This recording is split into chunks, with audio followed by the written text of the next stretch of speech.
Hi! It's time to tan a banana. More specifically, time to find out if a banana is discolored by invisible UVC light. If it is, it would be a simple UVC detector for everyone. For example, for testing if a UV lamp is emitting sterilizing UVC or just blacklight disco UVA. Let's bring out some crazy lamps and put the banana to the test.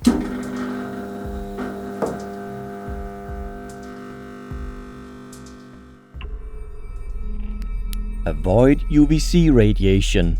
Do not let it hit your eyes or skin. It will ruin your DNA. First off, does a banana react to UVA, the ultraviolet light just below visible light? For testing this, I'll use my strongest UVA source, a 400 watts high pressure mercury gas discharge lamp that my patrons may recognize. It has a nice steampunky feel to it.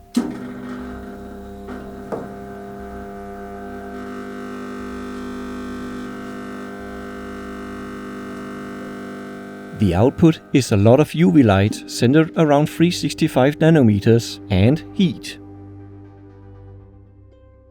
Let's see what it does to a banana.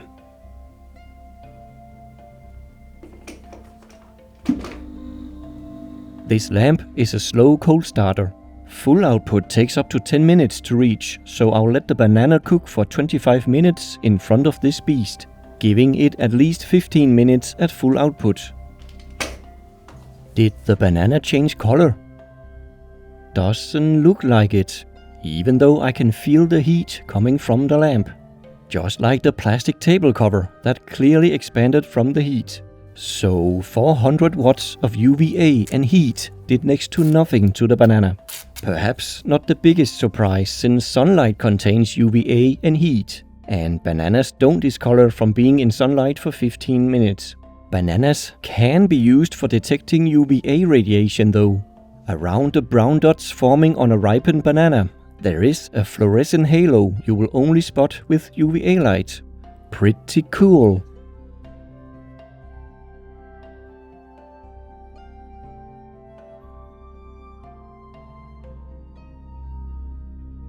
Switching to the more energetic UVC, I already did an experiment in my previous video. The banana was clearly discolored by the UVC lamp, but I felt like heat from the lamp could have done it. I know from our family's favorite dessert on barbecue nights that bananas quickly change color when heated on a charcoal grill. Here demonstrated on a flat toaster.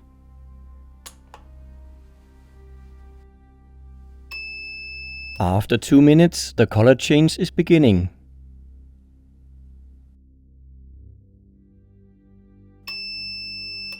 After 4 minutes, it is, well, toasted. So I need to separate the effect of UVC and heat radiation to determine if UVC alone will cause the color change. How do I do that? I think this infrared lamp may hold the solution. I bought it to have an infrared light source in my collection, thinking it would have a special infrared bulb in it. But when turning it on, I noticed something on the back of it.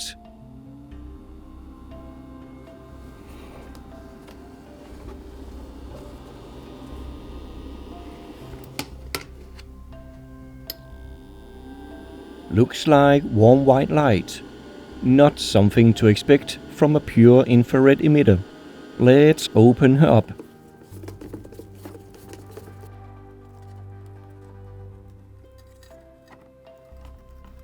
Yeah, looks like a relatively ordinary halogen quartz lamp to me. They simply put a large infrared pass filter in front of it, blocking most of the visible light, and apparently also ultraviolet. I will test if this filter blocks UVC. If it does, it will be useful for an improved experiment. Here's the spectrum from the 20 water, where the UVC 253.7 nanometer spectral line from mercury is dominant. Will the filter block this? Don't worry, I am wearing more than adequate protection. I really don't like UVC. Here we go. Perfect. I can use this to remove the UVC and let infrared heat pass. If I cover half of the banana with the filter, the heat radiation should be similar on both sides, but only the right half will receive UVC.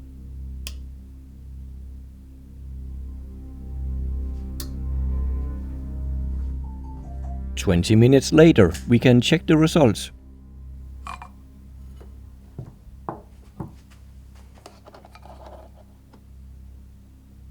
Alright, the right side is clearly discolored, even without conductive heat, since the lamp wasn't touching the banana, and convective heat will rise above the lamp.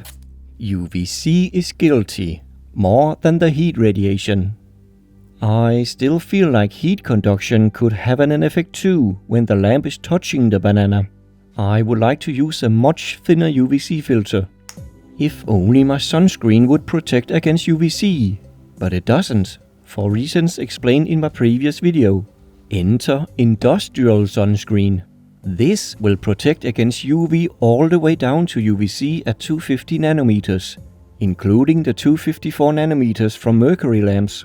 Stay tuned to see if this specialized sunscreen will protect the banana. Now, if you want to learn more about the science of light and heat, I have a great tip for you.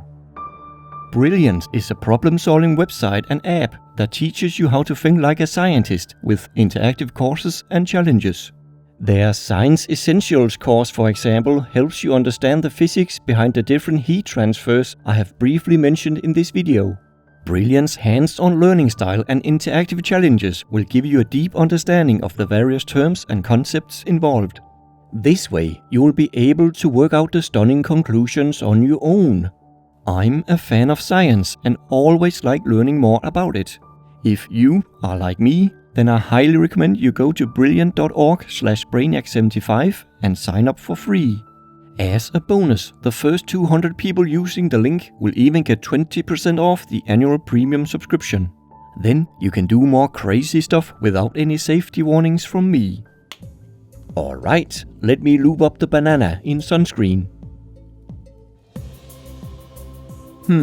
Banana skin does not seem that absorbent.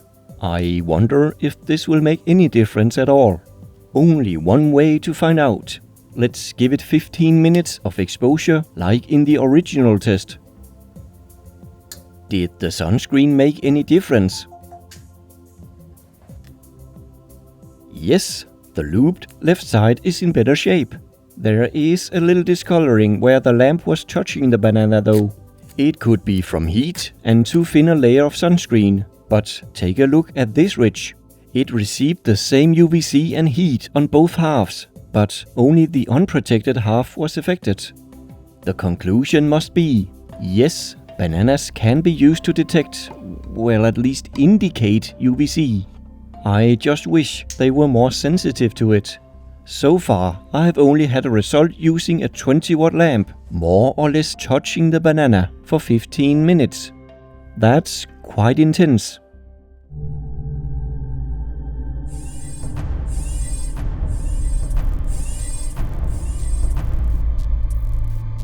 A big thanks to all my patrons. Thank you so much for helping out. It's really appreciated and important for a niche channel with monthly quality uploads like mine.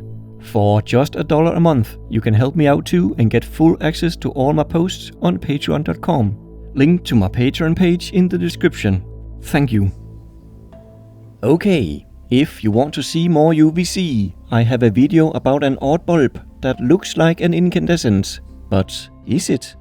It also has a serious electrical flaw that you should know about. Hope you enjoyed this video enough to click like and perhaps subscribe for more like it. Thanks for watching. Bye for now.